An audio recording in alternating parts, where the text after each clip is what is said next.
मुंबईमध्ये काळबादेवीतली आग विझवताना शहीद झालेले महेंद्र देसाई आणि संजय राणे यांच्यावर शोकाकुल वातावरणामध्ये अंत्यसंस्कार। कुटुंबीय आणि सहकाऱ्यांनी दिला अखेरचा निरोप।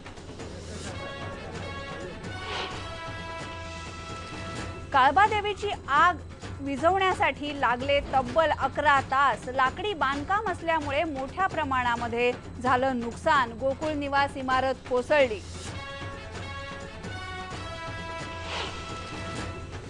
काळबादेवीच्या आगीमध्ये शहीद झालेल्या अधिकाऱ्यांची सगळी देणी 7 दिवसांच्या आत देणार, मुख्यमंत्री देवेंद्र फडणवीस यांनी केलं जाहीर। मुझे नौकरी चाहिए बस और विथ क्वार्टर सही चाहिए कि मैं कहाँ जाऊँ।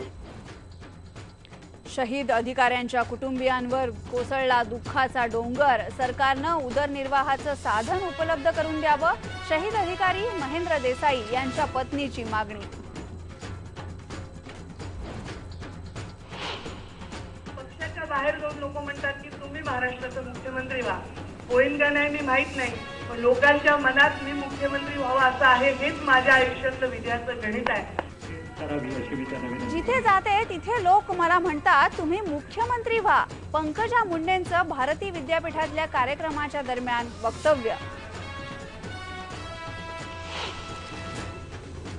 बेहिशोबी मालमत्ता प्रकरणी जयललितांचा फैसला उद्या। बंगळुरू हायकोर्ट उद्या देणार निर्णय।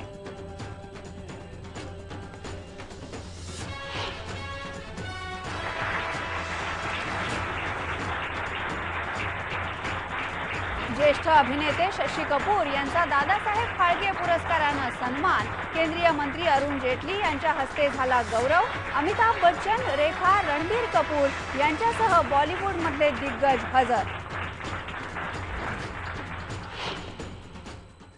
आणि ज्येष्ठ इतिहास संशोधक निनाद बेडेकर यांचं निधन। शिवचरित्राचा गाढा अभ्यासक हरपला।